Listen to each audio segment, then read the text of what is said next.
बिस्मिल्लाहिर्रहमानिर्रहीम, अस्सलाम वालेकुम। आप देख रहे हैं मुस्कुराती सुबह और मैं हूं अरसला ताहिर। सभी देखने सुनने वालों करते हैं खुश आमदीद, गुड मॉर्निंग, सुबह खैर, दुआएं नेक, तमन्नाएं नेक, ख्वाहिशात आपके लिए दिन आपके लिए बहुत आसान हो और अल्लाह ताला आपका और मेरा शुमार उन लोगों में करे जो लोगों में आसानियां तकसीम करते हैं। हैप्पी बर्थडे उन तमाम खुश नसीब लोगों को जिनकी आज सालगिरह है। Many many happy returns of the day. सालगिरह की बहुत बहुत बहुत सारी मुबारकबाद।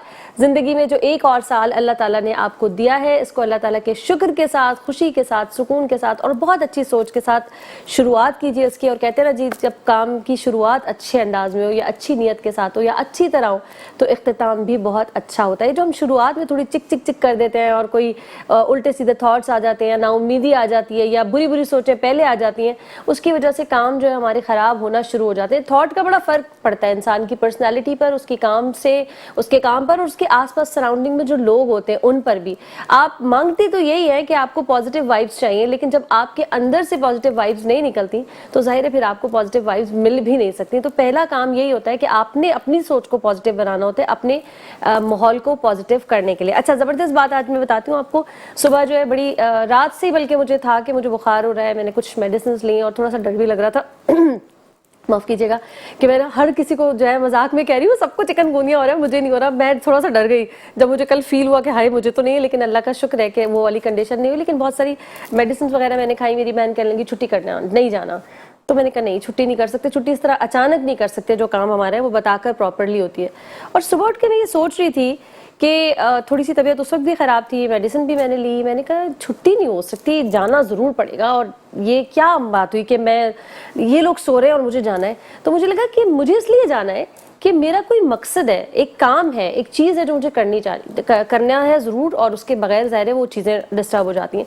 ज़िंदगी में भी ऐसी होता है। आप नोट कीजिएगा कि अगर आपके पास ज़िंदगी का कोई मकसद नहीं है, आपने कोई गोल सेट नहीं किया, तो फिर आप ना जद्दोजहद कर सकते हैं, ना आप कोई अपनी तरफ से कोई एफर्ट डाल सकते हैं और ना कोई प्रोडक्ट निकल सकता है। ये ज़िंदगी में गोल बनाना, कोई मकसद बनाना, कोई चीज़ आप ऐसे सेट कर लें कि ये मुझे अचीव करनी है, तो यकीन कीजिए आपको थकन, बुखार, तबीयत ख़राब होना, माहौल से ये नहीं मिला, ये नहीं हो, ये आसानी नहीं मिली, वसाइल नहीं थे तो मसाइल इतने थे, आपको ये सब कम लगने लगेंगे अगर आपका कोई एक गोल है, अगर आपकी ज़िंदगी का कोई मकसद है। वैसे तो अल्लाह ताला ने हमें मकसद के साथ ही भेजा है कि हमें अपनी खुद की सबसे पहले, फिर आपकी फैमिली और फिर आपके आसपास लोग, फिर इस माशरे का, रिश्तेदार, सबका ख्याल रखना है, उनकी ज़िंदगी में अच्छाई लानी है, उनकी ज़िंदगी में आसानियाँ लानी है, उनकी ज़िंदगी को आसान करने की कोशिश करनी है।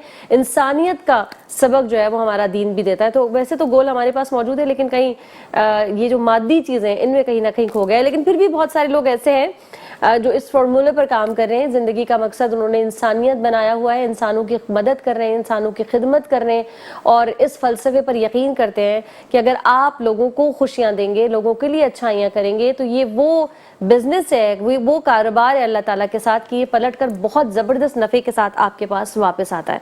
चलिए जी, अब बढ़ते हैं आगे और तारुफ करवाते हैं आपसे आज के हमारे मेहमान का, तो फिर आपको समझ आएगा कि इंसानियत और खिदमत की बात मैंने क्यों की। हमारे साथ मौजूद है परवेज़ इकबाल आरई, जो कि चेयरमैन अल शरीफ फाउंडेशन है, लोगों की खिदमत कर रहे हैं। किस किस तरह से कर रहे हैं, इनकी फाउंडेशन क्या करिए, ये हम इनकी ज़बानी ही सुनेंगे। अस्सलाम वालेकुम, वेरी मोहम्मद। कैसे हैं? अल्लाह का शुक्र, आपने ठीक हैं जी? अल्हम्दुलिल्लाह बिल्कुल ठीक ठाक। खुशामदीद के साथ साथ मैं चाहूँगी कि ज़रा बताइए अल शरीफ फाउंडेशन क्या है, क्या कर रही है, किस तरह से लोगों को फैसिलिटेट कर रही है? बहुत तो शुक्रिया जी सबसे पहले आपका और आपके चैनल का, जिन्होंने हमें मौका दिया अल शरीफ फाउंडेशन की खिदमत को उजागर करने के लिए। अल शरीफ फाउंडेशन का मिशन इंसानियत की खिदमत करना है। बच्चा पैदा होने से लेके मरने तक जितने भी शुभाजात आते हैं उसमें अल्हम्दुलिल्लाह अल शरीफ फाउंडेशन कोशिश कर रहा है। और पहला शुबा हमारा एम्बुलेंस है, जो हमारी हेल्पलाइन 1027 पे रोड एक्सीडेंट के लिए एनी टाइम हमारी एम्बुलेंस सर्विस जो है वो रेडी है। और उसके अलावा कराची टू खैबर, कराची से बाहर का जितना ऑपरेशन है वो भी अल शरीफ फाउंडेशन के अंडर चलने वाली अल शरीफ एम्बुलेंस वो देख रही है। और इसके साथ साथ हमारा स्किल पे काम होता है। जो बच्चे एजुकेशन में पीछे रह जाते हैं या कोई उनके पास स्किल नहीं आ पाता, तो हम चाहते हैं उनके खुद इत्मीनान पैदा हो, उनको कोई ना कोई काम सिखाया जाए।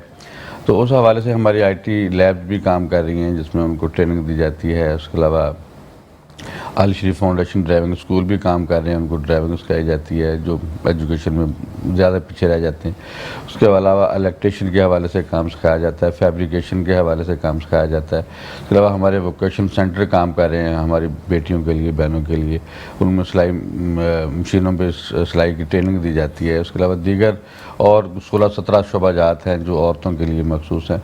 तो अल शरीफ फाउंडेशन का मिशन है कि हर बंदा अपने अपनी जगह पे काम करे। अगर काम पढ़ नहीं सका तो काम सीखे, काम नहीं सीखने की उसके पास वसाइल हैं या मौक़े हैं, वो अल शरीफ फाउंडेशन से रब्ता करे, किसी न किसी तरीके से अल शरीफ फाउंडेशन उसे एडजस्ट करेगा और इस काबिल बनाने की कोशिश करेगा कि वो मछली पकी हुई खाना ना सीखे बल्कि उसको पकड़े और फिर पकाए और फिर खाए। तो ये अल शरीफ फाउंडेशन की सोच है। और इसके अलावा हमारे मदारस भी काम कर रहे हैं, इसके अलावा IT लैब्स काम कर रही हैं, इसके अलावा दीगर हमारे शोबाजात हैं जिसमें अल शरीफ फाउंडेशन का मिशन है इंसानियत की खिदमत करना। उसमें हम 24 आवर हमारा ना सिर्फ कराची, ओवरऑल पंजाब में और उसके अलावा सिंध में, उसके अलावा KPK में, हर जगह अल्हम्दुलिल्लाह हमारे वर्कर्स, हमारे रज़ाकार काम कर रहे हैं। और इसके साथ साथ हमारा मेडिकल फील्ड में काफ़ी हम काम कर रहे हैं। जो मंथली हमारे 8 कैंप होते हैं और स्पेशली हमारे जो कैंप होते हैं आँखों के हवाले से हैं। और इस आपके चैनल के तवस्त जिनको आँखों की प्रॉब्लम है, मोतिया का उनको मसला है, वो अल शरीफ फाउंडेशन से रब्ता करें। इंशाल्लाह उनको अच्छा लेंस लगवा के उनका ऑपरेट करवाया जाएगा और किसी किस्म के कोई चार्जेस नहीं हैं। और उसके अलावा जो हमारे मेडिकल कैंप लगते रहते हैं उसको हम प्रॉपर अपनी वेबसाइट पे, अपने पेजेस पे उसकी इंफॉर्मेशन देते रहते हैं। उनसे मुस्तफ़ीद हों, उससे मेडिसिन फ्री हासिल करें, जो भी आपको प्रॉब्लम्स हैं वो आप सॉल्व करवाएं। हर तरह के डॉक्टर अच्छे हमारे पास बैठे होते हैं। इसके अलावा आप समझते हैं, जैसे आपने भी चिकनगुनिया की बात की, कि आपको ऐसा आपकी नज़र में इलाका है कि जहाँ मेडिकल की प्रॉब्लम है तो आप हमें इंडिकेट करें, हमारी टीम वहाँ पहुँचेगी, वहाँ मेडिकल कैंप ऑर्गेनाइज़ करेगी और ताकि वहाँ के लोगों को अवेयरनेस मिल सके, उसको मेडिसिन मिल सके, उनके प्रॉपर चेकअप हो सकें। और इसके साथ साथ अल शरीफ लैब भी हमारी साथ साथ होती है कैंप के साथ साथ। जिनको प्रॉब्लम है, जो 10,000 रुपये का टेस्ट है, 5,000 रुपये का टेस्ट है या 2,000 रुपये का टेस्ट है, मिनिमम चार्जेस पे वो अपना टेस्ट करवाएं। और बाज़ औक़ात अगर ऐसा कुछ नहीं होता कि अफोर्ड नहीं कर सकते और मिनिमम चार्जेस, तो उसको भी हम फ्री कर देते हैं। तो मकसद हमारा किसी न किसी हवाले से आवाम को फैसिलिटेट करने की एक कोशिश है। काम करना तो बहुत बड़ा लफ्ज़ है, लेकिन अल्हम्दुलिल्लाह अल शरीफ फाउंडेशन पिछले 2 दहाइयों से काम कर रहा है और हम अपने काम से सेटिस्फाई हैं कि आवाम हमें लाइक कर रही है। हम आवाम की खिदमत में 24 आवर जो है लगे हुए हैं और ये सिलसिला हमारा चलता है और चलता रहेगा इंशाल्लाह ताला। अच्छा, ये नहीं बताया आपने कि ये कब इस्टेब्लिश्ड हुआ, कब से बना, ये कितना टाइम हो गया? जी, अच्छा सवाल आपका। देखें, वैसे तो जी मैं काम 20 साल से कर रहा हूँ, ठीक है, लेकिन इस अदारे को हमने प्रॉपर लीगल तरीके से 2015 में रजिस्टर किया था और 2016 अप्रैल में इसको हमने इसका प्रॉपर ऑफिस बना के इसको स्टार्ट किया है। और चूँकि हमारी हमेशा से कावश रही है जो भी काम करना है उसकी बुनियाद अच्छे तरीके से रखना है। जैसे अभी आपने सुबह की बात की, सुबह की इब्तिदा अच्छे तरीके से की जाए तो इख्तिताम भी अच्छे तरीके से होता है। तो अल्हम्दुलिल्लाह हमने इसी चीज़ों को फॉलो करते हुए अल शरीफ फाउंडेशन को प्रॉपर जो कानूनी मामलात हैं उनको सबको हमने फॉलो किया, उसको रजिस्टर किया, फिर उसको हमने 2016 में इसको प्रॉपर स्टार्ट किया। तो अब 2016 से लेके अभी तक हम अल्लाह के फजल करम से तमाम गवर्नमेंट की जो एनओसीज़ हैं, तमाम जो इसके मामलात हैं, सबको फॉलो कर रहे हैं और उसके मुताबिक हम काम करने की कोशिश कर रहे हैं। ठीक है। अच्छा, ये कुछ लोगों के साथ मिलकर आपने बनाई है? जी बिल्कुल ऐसे ही है। वो कहते हैं कि इंसान जब निकलता है, अकेला निकलता है, तो फिर आस्ता आस्ता उसके साथ लोग चढ़ते चले जाते हैं, काफिला बनता चला जाता है। मैं अकेला ही चला था जाने में, मंजिल तो चलते गया तो काफिला बनता गया। तो इस तरीके से अल्हम्दुलिल्लाह भी बहुत से लोग हैं, बहुत से बुजुर्ग हैं, बहुत सी बेटियां हैं, बहनें हैं, माएँ हैं, उनकी दुआएं भी मेरे साथ शामिल हैं और मेरे काफिले में शामिल हैं। क्योंकि हमारा मिशन सिर्फ़ और सिर्फ अल्लाह की रज़ा के लिए काम करना, हमारा कोई दुनियावी मफाद नहीं है। हमारा सिर्फ आखिरत का मफाद है कि अल्लाह के बंदों की मखलूक की खिदमत करना, और यही हमारा मिशन है। इसी काम के लिए हम दुनिया में आए हैं, तो उसी भी हम कोशिश कर रहे हैं। तो आपके चैनल के तरफ से भी किसी को भी कोई प्रॉब्लम है, कोई हमारी माँ, बेटी, बहन बुढ़ापे में है, बुढ़ापे से पहले जो भी उसे प्रॉब्लम है, वो हमारी हेल्पलाइन पे, हमारी कॉल नंबर पे हमसे रब्ता करें। हम इंशाल्लाह पूरे तरीके से उनको फैसिलिटेट करने की कोशिश करेंगे। और ख़ास तौर पे इंटीरियर सिंध के एरियाज़ में ओवरऑल तो हमारी पूरी कोशिश है कि पूरे पाकिस्तान में हर यूसी लेवल पर हम एक वोकेशनल सेंटर स्टार्ट करें। फ़िलहाल हमारा कराची, और उसके बाद इंटीरियर सिंध में काम हो रहा इंटीरियर में भी है। है, उसमें हमें 15 हमारे वोकेशन सेंटर बन चुके हैं। माशाल्लाह। तो अभी कोई ऐसी बच्चियाँ जो उस चीज़ की ट्रेनिंग रखती हैं वो हमसे रब्ता करें, हम उनको वोकेशन सेंटर बना के देंगे, वो अपने घर पे अपने एरियाज़ में लोगों की खिदमत करें और लोगों को फैसिलिटेट करें। देखिए हमारा मिशन ये है कि एक अगर घर में कारोबार नहीं है, काम नहीं है, तो घर का माहौल डिस्टर्ब होगा। बिल्कुल तो हम ऐसा। चाहते हैं उनको किसी न किसी तरीके से हम काम दें, काम सिखाएं, और घर में जब रोटी रोज़गार होगा तो घर का माहौल बहुत बेहतर होगा। बहुत अच्छा। ये हमारी सोच है। बिल्कुल और इस हवाले से हमारा एक शुबा रोज़गार है, उसमें भी अल्हम्दुलिल्लाह वीकली बुनियाद पर हम लोगों को रोज़गार दे रहे हैं। आप समझते हैं जो बच्चे बच्चियाँ उनके पास स्किल्ड है, उनके पास हुनर है और उनके पास कारोबार नहीं है, वो हमें अपनी प्रोफाइल भेजें, हमसे रब्ता करें, हम कोशिश करेंगे उनकी जो भी उनकी प्रोफाइल है उसके मुताबिक उनको रोज़गार फराहम करें।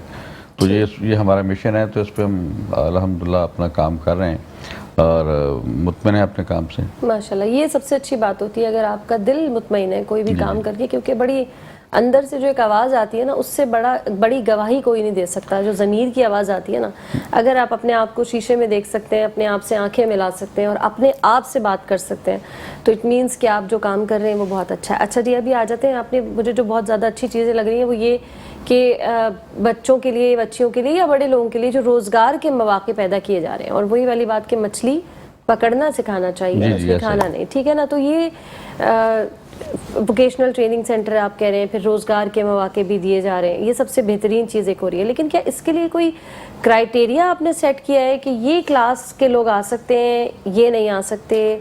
क्या कुछ है इसमें भी नहीं, ऐसा? उसमें ऐसा है जैसे हमारे पास कोई कंप्यूटर सीखने आ रहा है तो उसको ABC आनी ज़रूरी है। ठीक है, चलिए मैं इसको तफसील से पूछती हूँ, इसमें इससे रिलेटेड 2-3 और सवाल हैं, लेकिन यहाँ आवाज़ आ गई है ब्रेक की।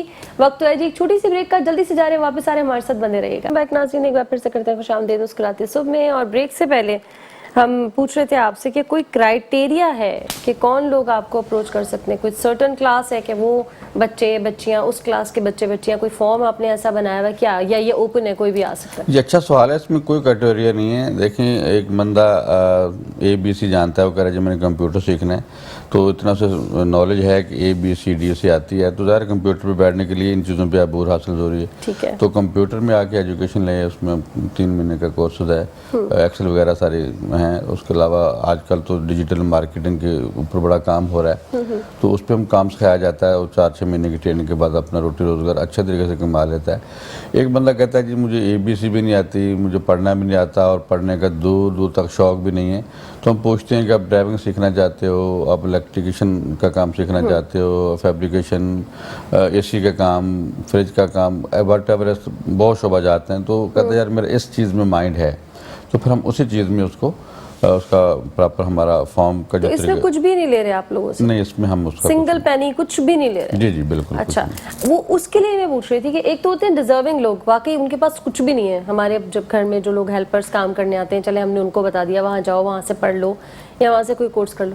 एक होते हैं ऐसे लोग जो थोड़ा बहुत बेहतर है, लेकिन शायद उस तरह से उनके पास कोर्सेज कराने के लिए, बच्चों को पढ़ाने के लिए पैसे, उतनी अच्छी फाइनेंशियल पोजीशन नहीं है, तो क्या वो भी आ सकते हैं? देखिए, ऐसा मुझे आज तक नज़र नहीं आया कि उसने कहा जी हमने कोर्स करना है और हम फाइनेंशियल पोजीशन हमारी मजबूत है। हाँ। अगर कोई है भी है ना, लेकिन हमारे पास ऐसे लोग आते ही नहीं। लेकिन अगर ऐसे आ रहे हो, क्या आपको देखो तो सफेद पोश लोग घर तो टेढ़ा मेढ़ा जैसे भी चला रहे हैं, लेकिन पढ़ा नहीं पा रहे, अगर वो लोग आपको अप्रोच करें तो क्या आप उनको आने देंगे या उनके लिए नहीं? पढ़ाई के हवाले से, पढ़ाई या कोई कोर्स, बट अगर कोई भी बंदा रब्ता करे, उसमें हमारा जो पढ़ाई के हवाले से आगरा ताज में हमारे 9 सेंटर काम कर रहे हैं। ठीक है। साकब मेडिकल सेंटर और अल शरीफ फाउंडेशन एक मिल के काम कर रहे हैं, तो उसमें मतलब अभी भी मेरे ख्याल 1500 के करीब बच्चे हमारे पास बगैर फीस के पढ़ रहे हैं। तो हमारी सोच यही होती है कि एक बच्चा अगर अफोर्ड नहीं करता, वो पढ़ना चाहता है, एजुकेशन लेना चाहता है, हम एजुकेशन देंगे।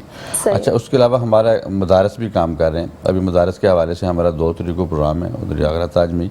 तो जो बच्चों ने कुरान पाक मुकम्मल किया है, बच्चों ने कुरान पाक हिफ़्ज़ किया है, उनके लिए एक प्रॉपर प्रोग्राम अरेंज किया है ताकि उनकी हौसला अफजाई हो, उनकी दस्तारबंदी की जाए, तो उनको कुरान पाक की तालीम दी जाती है। एक बच्चा कहता है मैंने हाफ़िज़ बनना है, आप हाफ़िज़ के लिए कोशिश करो। एक कहता है मैंने टीचर बनना है, आप टीचर के लिए पढ़ाई करो।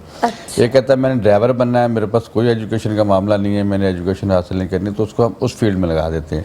तो हमारे पास बहुत सी फील्ड हैं, एक फील्ड नहीं है। जबरदस्त। और उसी से असल में होता ये है कि बच्चा या कोई भी आदमी जब तक उसका माइंड चेक ना किया जाए, मिसाल वो बच्चा कंप्यूटर पढ़ना चाहता है, उसको आप ड्राइविंग भी लगा दें, एक ड्राइविंग सीखना चाहता है, उसको कंप्यूटर भी लगा दें, उसके माइंड लेवल के मुताबिक हम उसको देखते हैं कि आप क्या करना चाहते हो। फिर जो उसको शौक होता है, फिर हम उसके मुताबिक उसको रास्ता देते हैं कि इस रास्ते पे चलो, ड्राइविंग सीखो, या फिर इसी का आप जो टेक्निकल मैकेनिक बनना चाहते हो, मैकेनिक बन जो इलेक्ट्रिशियन बनना चाहते हो, वट एवर जो उसकी चॉइस होती है, हम उस फील्ड में उसे एडजस्ट कर देते हैं। लेकिन इसके साथ साथ मेरा मशवरा है कि कुछ ना कुछ बेसिक तालीम का सिलसिला भी उनको बोलें, ये भी बस जरूर करना है, इसके बगैर होगा नहीं। पूरी हमारी तो बड़ा जरूरी है तालीम। हमारा कैरियर काउंसलिंग का भी अदारा है, उसके मुताबिक उसको हम काउंसलिंग करते हैं। अच्छा। लेकिन एक बंदा कहता है जी मैंने बस यही करना है, तो हम उसकी कोशिश करते हैं। एक कहता है कि हाँ मुझे जस्तजू है कि मैं वो काम करूंगा, उसके अलावा एक आध घंटा, तो फिर हम उसके जो प्रॉपर काउंसलिंग की जाती है किसी भी तरीके से, पेरेंट्स की कैसे रिस्पेक्ट करनी है, मुआशरे में कैसे रहना है, दुनिया में कैसे चलना है, काम कैसे सीखना है, काम सीख के काम कैसे करवाना है, ये जब तक काउंसलिंग नहीं आएगी तो मुआशरे में नहीं चल सकता। तो उसके लिए भी हमारे इंस्ट्रक्टर हैं, वो प्रॉपर उनको ट्रेनिंग देने की कोशिश में लगे रहते हैं। तो अल्हम्दुलिल्लाह हमारे पास हर कैटेगरी के लोग जो समझते हैं, वो डिज़र्व करते हैं और वो वाकई काम करना चाहते हैं, काम सीखना चाहते हैं, वो हमसे रब्ता कर सकते हैं। और उसके अलावा बहुत सी माएँ हमारे पास हर महीने 2-3 केस आते हैं कि शौहर की डेथ होगी, बेटे ने कहा जी मैं आपको नहीं संभाल सकता, आप अपना बंदोबस्त करो। तो बड़ी तकलीफ का अमल होता है कि अब बाप था तो वो जो जिस घर में बैठी है माँ, वो घर भी उस बाप का है, उसी माँ का है जो उन्होंने बड़ी मेहनत से बनाया है। उसी घर में आप बैठे हो और उसी घर से ही आप अपनी माँ को बेदखल कर रहे हो कि आप इस घर से निकल जाओ, हम आपको नहीं संभाल पा रहे। तो हम उनको भी अपने पास, यानी ओल्ड एज भी होम भी है आपके हाँ, हमने प्रॉपर उसकी सेटिंग की हुई है। उनको हमारे जो रज़ाकार हैं उनको प्रॉपर फैसिलिटीज़ करते हैं। तो बात करने का मतलब है इस माशरे में हमें नहीं समझ आती किस वक्त क्या हो जाए, यानी जो औलाद अपने माँ बाप को संभालने के लिए तैयार नहीं है, वहाँ कुछ भी हो सकता है। कुछ भी हो सकता तो मतलब हमारे पास माएँ रब्ता कर लें, बुज़ुर्ग हैं, उनकी वाइफ की डेथ होगी, संभालने वाला कोई नहीं है, उनके बच्चे नहीं उनको संभाल पा रहे, वो रब्ता करें। और बहुत से लोग ऐसे हैं बीमार हैं, उनकी औलाद बिल्कुल नहीं संभाल पा रही, ना उनके पास मेडिसिन, अगर पैसे हैं तो हमें तो कहते हैं हमारे पास कुछ नहीं, हम सपोर्ट नहीं कर सकते, तो उनको भी आसरा छोड़ देते हैं। तो बड़ा एक तकलीफ दे अमल है। और यकीन करें ये जो काम हम कर रहे हैं ना, ये बहुत तकलीफ़ में काम कर रहे हैं। और चूँकि हमारा ईमान है कि हाँ ये आर्जी दुनिया है, इसके बाद असल दुनिया आने वाली है, जो मुस्तकिल दुनिया वही है, आखिरत वाली। तो हम इस दुनिया की नफ्सा नफ्सी के दौर में लगे हुए हैं और हमारा इस दुनिया में आने का मिशन और मकसद भी यही है, और जो हमें भेजा गया वही कि इंसानियत की खिदमत करो। तो हम अगर टूटी फूटी नमाज़ पढ़ते हैं वो भी सही नहीं होती, तो हम बड़ा फ़ख्र से कहते हैं हमने नमाज़ पढ़ ली। अब इबादत वो है जो छुप के की जाए, काम वो है जो खामोशी से किया जाए, हेल्प वो है जो खामोशी से की जाए, किसी की दिलदारी ना की जाए।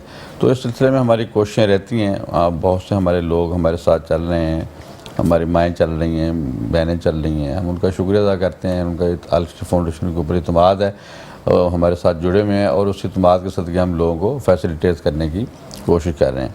और किसी भी फील्ड में, किसी भी प्रोजेक्ट में आप हमसे रब्ता करें, हम इंशाल्लाह आपको पूरा प्रॉपर तरीके से फैसिलिटेट करने की कोशिश करेंगे। सही। अच्छा, वैसे लोग आपको अप्रोच किस तरह करते हैं? लोग हमारी वेबसाइट पे जाते हैं, www.alsharif.org हमारी प्रॉपर वेबसाइट है, उसमें तमाम हमारे जितने भी प्रोजेक्ट हैं उसमें शो हो जाते हैं। और उसके अलावा हमारी हेल्पलाइन है 1027, फिर मेरा अपना एक पर्सनल नंबर है, तो मैं भी उसको खुद वॉच कर रहा होता हूँ, 24 आवर मेरे नंबर एक्टिव होते हैं। तो मकसद हमने हर जगह पहुँचना है, हर जगह देखना है, और फील्ड के अंदर हम खुद मौजूद होते हैं।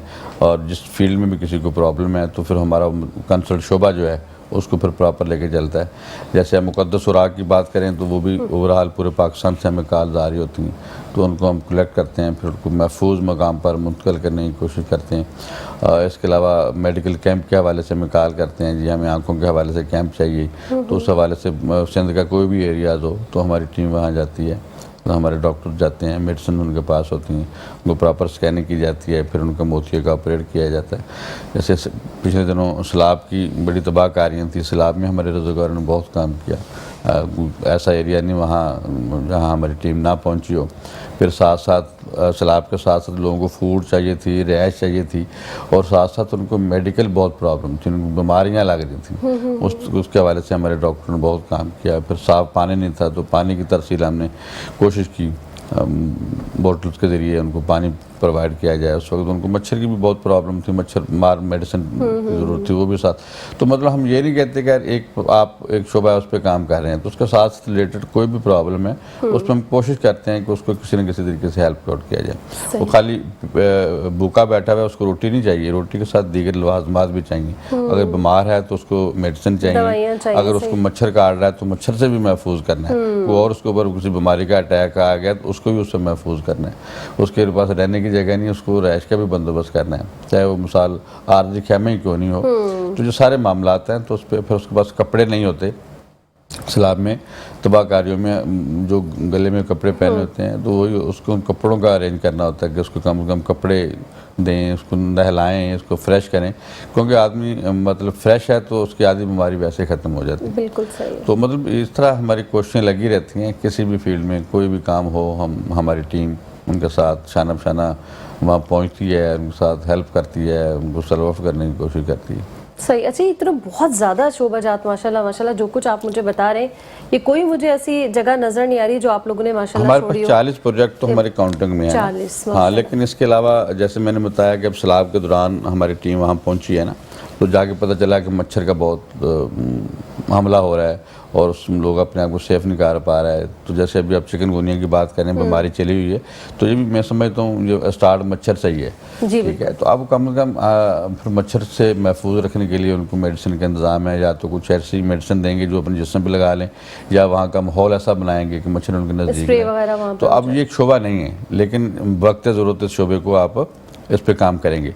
तो हमारा ये होता है कि वक्त तौर अगर कोई और साथ फैसिलिटीज़ करना होता है तो हम ये नहीं कहते ये काम हमारा नहीं है, हम अपने रज़ाकारों को जो हमारे साथ चलने वाले लोगों को कहते हैं नहीं, एज इंसानियत हमने काम करना है, उसकी जान जा रही है तो उसको अब किसी भी तरीके से सेव करना है। खाली खुराक दे के हमने काम अपना पूरा नहीं करना है, खुराक, मेडिसिन, दीगर लवाजमात, उसका रहने का माहौल, हर चीज़ों को आप ओके करो। तो अब इस तरह अब चिकनगुनिया चल रहा है, इस पर भी हमारा बहुत काम हो रहा है। इस पर भी हमारे जो डॉक्टर्स लोगों को अवेयरनेस दे रहे हैं, इवेंट्स कर रहे हैं, सेमिनार कर रहे हैं, ताकि लोगों को पता चले कि ये बीमारी क्यों हो रही है। अगर बीमारी ये हो गई है घर के अंदर, अपनी फैमिली से कैसे आपने सेफ रहना है, अपने आप को कैसे बर्तन अलहदा करने हैं, आपकी मेडिसिन, अपनी खुराक, खाना पीना कैसे अलहदा करना है, ताकि आप तो बीमार हो ही गए हैं तो आपके बच्चे, आपकी वाइफ, आपका शौहर, आपके दीगर लोग वो इसमें मुब्तला ना हों। अब होता है कि एक बीमारी अगर घर के अंदर आ जाती है तो हम अपने आप को सेफ नहीं कर पाते, खाना पीना हमारा मिक्स होता है, तो उससे फिर आस्ता आस्ता वो वायरस पूरे घर में फैल जाता है।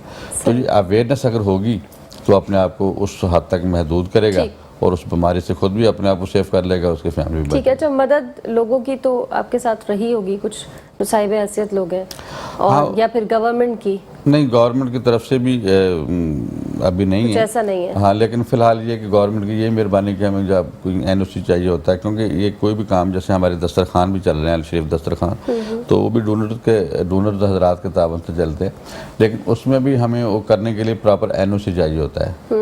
मतलब इसके बगैर हम कोई भी काम नहीं कर सकते, तो हमें NOC मिल जाती है। तो बाकी ये मदद है जी, बाकी सिस्टम जितना भी है वो लोगों की मदद के साथ ही मुमकिन है। सही, बिल्कुल। हर शोबे में, हाँ, कोई ना कोई लोग। ये जो मेडिसिन कंपनीज वाले होते हैं, कुछ ये आप लोगों के साथ करते हैं ताबुन? हाँ, मेडिसिन से हम रब्ता करते हैं, हमें मेडिसिन देते हैं, उसमें स्पेशली नबी कासम फार्मास्यूटिकल है, उनको हम लेटर लिखते हैं, वो हमें सपोर्ट करते हैं, मेडिसिन देते हैं, ताकि हमारे जो कैंपों में मेडिसिन का जो मामला है तो उन्हीं के ताबन से हो रहा होता है। और हमारे जो दस्तरखान है उसमें हमारा एक मर्क ग्रुप ऑफ बिल्डर है, उनका हमारे साथ बहुत तामन रहता है। तो मकसद है कि हर शोबाजात में किसी न किसी डोनर का हमारे साथ तावन है। ये कितना ज़रूरी है ना, सब लोग मिल के अगर काम करें तो फिर। सर, ये तो बहुत अच्छा है कि मामला है कि जो मिलजुल के काम करना है ना, उसकी बात ही कुछ और है, क्वालिटी भी नजर आती वैसे भी कहते हैं इत्तेफाक में बरकत है, और जब कि इंसानियत की खिदमत का मामला आ जाता है तो मैं समझता हूँ कि हम जितनी भी किसी के लिए कोशिश बुरे कर रहे हैं उतनी कम है। और यही हमारा मिशन है, यही हमारा मकसद है दुनिया में। हमारा आने का मकसद इंसानियत की खिदमत करना। बिल्कुल ठीक हो गया। गुफ्तगू का सिलसिला जारी है, या वक्त हो गया एक छोटी सी ब्रेक का, जल्दी से जा रहे हैं ब्रेक पे, वापस आ रहे हैं, हमारे साथ बंदे रहेगा। वेलकम बैक नाज़रीन, एक बार फिर से करते हैं खुशामदीद मुस्कुराती सुबह में। अच्छा जी, ब्रेक से पहले हम बात कर रहे थे कि लोग आपको किस तरह से फैसिलिटेट कर रहे हैं, आवाम मदद कर रही है, लोग आपके साथ मदद कर रहे हैं। आपने कहा बिल्कुल कुछ मेडिसिन कंपनीज़ हैं जिनको आपने बताया कि ये आपके साथ ताउन करती हैं। अच्छा, एक मरहला होता है वो जो आप वोकेशनल ट्रेनिंग सेंटर में ख़वातीन को, लड़कियों को, बच्चियों को जो हुनर सीख रही हैं, उसके बाद ज़ाहिर है कोई ना कोई प्रोडक्ट वो बनाती होंगी कुछ सीख कर, फिर उसको सामने लाना, उसको मार्केट करना, उनकी पहचान बनाना, ये एक अलग प्रोसेस है। इस पर भी कुछ हो रहा है? ये बहुत अच्छा आपका क्वेश्चन है। देखिए, कोई भी पहले आपको बता दूं, कोई भी काम है और डोनर के तावन से मुमकिन नहीं हो सकता ना। जब तक उनका तावन होगा तो फिर हम आगे चलेंगे। और अल्हम्दुलिल्लाह लोगों का बड़ा इत्मीनान है अल शरीफ फाउंडेशन पे, और इसी वजह से हम दिन दुगनी रात चौगुनी तरक्की कर रहे हैं, काम बढ़ा रहे हैं, अपने प्रोजेक्ट बढ़ा रहे हैं, दीगर हॉस्पिटल लेके आ रहे हैं, दीगर शोबाजात में कसीर तरीके से काम हो रहा है। दूसरा आपका सवाल है जो बच्चियां प्रोडक्ट तैयार करती हैं, अल्हम्दुलिल्लाह ये हमें फ़ख्र है जो बच्चियां हमारे काम सीखने के बाद, हमारे वोकेशन सेंटर से काम सीखने के बाद कोई ना कोई चीज़ तैयार करती हैं, तो उनके लिए हमारी कोशिश होती है कि अगर अपने इलाके में सेल करती हैं तो उनको पूरे पैसे नहीं मिलते। जैसे अपलिंग वर्क है, या उनको कपड़े सिलाई किए हैं, या कोई फैंसी ऊपर काम करवाया है, तो हम सोचते हैं, कोशिश करते हैं कि हमारी ओवरऑल पूरे पाकिस्तान में लेडीज़ यूथ है, ग्रुप काम कर रहा है, ख़वातीन पे मुश्तमिल है, तो जितनी एग्जीबिशंस हो रही होती है वहाँ जाके वो अपने प्रोडक्ट को सेल करते हैं। तो इस तरह जो नई बच्चियाँ नई ट्रेनिंग ले रही हैं, फिर काम कर रही हैं, सीख रही हैं, अपने प्रोडक्ट तैयार कर रही हैं, उनके लिए हमारा मैसेज है कि वो हमसे रब्ता करें, उनकी प्रोडक्ट को हम अच्छे दामों में फ़रोख्त करने की कोशिश करेंगे, और बल्कि फ़रोख्त करने की कोशिश नहीं करेंगे, वो अपने हाथ से आगे ख़ुद फ़रोख्त करेंगी। हम उनको प्लेस देंगे, उनको मकाम देंगे, उनको जगह देंगे कि वो जाके अपने एग्जीबिशन में अपने आप को इंट्रोड्यूस करवाएँ और हमारे दीगर ख़वातीन के साथ बैठें। उनको आपको ट्रेनिंग भी मिलती रहेगी, अपने प्रोडक्ट को सेल करें।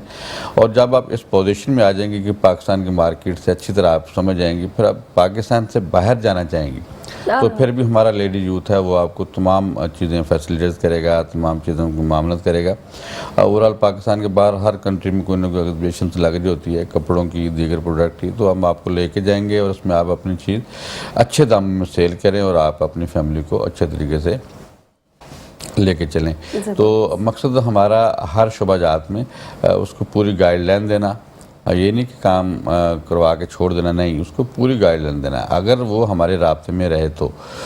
इसके अलावा मतलब बहुत सी बंदियां हमारी ऐसी हैं, ख़वातीन ऐसी हैं माशाल्लाह, जो पहले कुछ भी नहीं थी, उसकी रोटी बहुत मुश्किल से पूरी हो रही थी, आज बड़े अच्छे अच्छे घरों में बैठी हुई हैं, बड़ी अच्छी अच्छी गाड़ी रखी हुई है। तो हम अल्लाह का शुक्र अदा करते हैं कि बिल्कुल वो इस दुनिया से मायूस थी और बहुत परेशान हाल थी, हमने उनको काम सिखाया, जैसे कोशिश में डाला, तो आज वो अपनी मेहनत अपने बलबूते पे एक अच्छा मुकाम माशरे में लेके बैठी हुई हैं, अच्छी ज़िंदगी गुजार रही हैं, बल्कि अब दूसरों को भी अवेयरनेस दे रही हैं, दूसरों को भी ट्रेनिंग दे रही हैं। तो हमें इस चीज़ का बहुत अल्लाह का शुक्र अदा करते हैं कि जो हमने पौधा लगाया वो ना सिर्फ फल दे रहा है, लोग उससे मज़ीद मुस्तफ़ीद भी होते जा रहे हैं, ये चीज़ें। तो उसके अलावा अल शरीफ फाउंडेशन अपने दीगर मामलात में, दीगर शोबाजात में काम कर रहा है, और अभी भी बच्चियाँ जो हमसे रब्ता करना चाहें वो हमसे रब्ता करें। वो पहली बात तो है कि अपने एरिया में सिलाई सेंटर्स बनाना चाहती हैं या ब्यूटी। अच्छा, इस तरह से भी हेल्प आउट करेंगे, कोई खुद से बनाना चाह रही है सिलाई सेंटर, तो आप उनको जी हम उनको, हमारी सोच यही है कि पाकिस्तान में ओवरऑल हर यूसी लेवल पे हम एक वोकेशन सेंटर दें, और फिर उसके अलावा एक ब्यूटिशन सेंटर दें, ब्यूटी पार्लर, ब्यूटिशन ट्रेनिंग भी और प्लस उसके सेंटर्स भी। तो उसमें जो बंदियां बच्चियां ऐसे समझती हैं कि उनको काम आता है, उनके पास वसाइल नहीं है, वो हमारे साथ रब्ता करें, अल शरीफ फाउंडेशन की टीम का हिस्सा बने। हम कोशिश करेंगे उनकी दीगर एरियाज में या उनके घर पे हम ये सर्विसेज फराहम करें ताकि वो ख़ुद भी सीखें और अपनी फैमिली को भी सपोर्ट करें, और इसके साथ साथ दीगर जो वहाँ के डिज़र्व करने वाली ख़वातीन हैं उनको भी ये हुनर दें और उनको सिखाएं ताकि वो भी अपनी फैमिली को अच्छे तरीके से लेके चल सकें। सही। अच्छा, अभी शुरुआत में आपने कोई आंखों के अस्पताल या कोई आंखों के ऑपरेशन की भी बात कर रहे थे, जी आंखों के हवाले से बहुत अच्छा करते हैं, जैसे मोतिये का मामला है या ओवरऑल आंखों की दीगर बीमारियाँ हैं, तो हमारी मेडिकल टीम जो है वो आंखों के हवाले से स्पेशली काम कर रही है। वीकली हमारे 2 मेडिकल कैंप होते हैं, और मंथली हमारे 8 मेडिकल कैंप होते हैं जो हमारे मेडिकल सेंटर्स हैं वो लेते हैं। तो उसमें हमारी सोच, हमारी कोशिश होती है जो आँखों की बीमारियों में प्रॉब्लम्स हैं, उनको कोई मसले मसाइल हैं, वो अल शरीफ फाउंडेशन से रब्ता करें और उनके नियरेस्ट जो सेंटर्स हैं या हमारे कैंप हैं वहाँ जाएँ, उनको स्कैन करवाएँ और उसके प्रॉपर अगर मोतिये का ऑपरेशन या कोई लेंस के प्रॉब्लम्स हैं तो अल शरीफ फाउंडेशन फ्री ऑफ कास्ट उनको हेल्प करेगा। और उसके अलावा दीगर कोई प्रॉब्लम्स हैं, मेडिसिन चाहिए तो भी उनको मेडिसिन भी दी जाती है, उसके चेकअप भी किए जाते हैं, लैब टेस्ट भी होते हैं। तो मतलब जो हमारे एक वसाइल हैं उसके अंदर रहते हुए हम प्रॉपर पूरी कोशिश करते हैं किसी न किसी से तरीके से उनको हेल्प की जाए। और आँखों के हवाले से पूरे लोग सुन रहे हैं और ख़ास तौर पे कराची और इंटीरियर के एरियाज़ में अब समझते हैं वहाँ प्रॉब्लम्स हैं, वो आप हमसे रब्ता करें, हमारी मेडिकल टीम वहाँ पहुँचेगी, प्रॉपर हम उनको डेट देंगे, प्रॉपर हमारा मेडिकल कैंप होगा। तो मतलब वो अपने इलाके में अगर हमारे पास नहीं आ सकते तो अपने इलाके में रहते हुए ये सहूलत से मुस्तफ़ीद हो सकते हैं। चलिए सही। अच्छा, एक तो एजुकेशन पर भी काम हो रहा है, फिर सेहत पर भी काम हो रहा है। एजुकेशन का मुझे बड़ा इम्पोर्टेंट रहता है। कोई भी बच्चा, ये स्कूल जो है वो किसी खास क्लास तक है, मैट्रिक तक है, कॉलेज लेवल तक है, क्या है? ज़रा सा ये एक दफ़ा और बता दें, फिर हम स्कूल हमारा जो अल शरीफ स्कूल है तो अभी फ़िलहाल प्राइमरी सेक्शन में अपने बच्चे हमारे आगे चलेंगे। ओवरऑल बहुत से स्कूल हमारे राब्ते में हैं। मिसाल हमें औरंगी टाउन से कॉल आती है कि हमारा बच्चा पढ़ना चाहता है, उसके पास हमारे फीस की मामलात नहीं है, तो हम वहाँ जाके देखते हैं कि कौन से लोग हमारे साथ काम करते हैं, तो उनको हम रिक्वेस्ट करते हैं कि इनको फ्री ऑफ कॉस्ट एजुकेशन दें। अच्छा, तो उसे फ्री ऑफ कॉस्ट एजुकेशन देते हैं। अगर नहीं देते तो फिर हम उनको उसकी फ़ीस प्रोवाइड करते हैं इस तरीके से। बाकी आगरा ताज के अंदर साकिब रोज़ और आकिब रोज़ स्कूल हैं, वो हमारे साथ मुंसलिक हैं। सर मोहम्मद रफ़ीक और मैडम राफिया अच्छे तरीके से उनको देख रही हैं। वहाँ भी तकरीबन 1500 के करीब बच्चे फ्री ऑफ कास्ट पढ़ रहे हैं। ठीक हो गया जी, thank you so very much. और आप वक्त निकाला आए और यहाँ लोगों की मदद करने के लिए, जो हमारे प्लेटफॉर्म से भी ये नेकी का काम जो है लोगों तक पहुँच सका। बहुत बहुत शुक्रिया आपकी आमद का। जी बहुत शुक्रिया जी। और तावन आप लोगों का, आपका शुक्रिया कि आप लोगों ने हमें अपना मकसद की बातें आवाम तक पहुँचाने में किरदार अदा किया। आपका बहुत शुक्रिया, ख़ासतौर पर मेट्रो चैनल आपका। थैंक यू सो मच, बहुत शुक्रिया नाज़रीन। यहाँ वक्त हुआ एक छोटी सी ब्रेक का, जल्दी से जा रहे हैं ब्रेक पे, वापस आ रहे हैं, हमारे साथ बने रहेगा।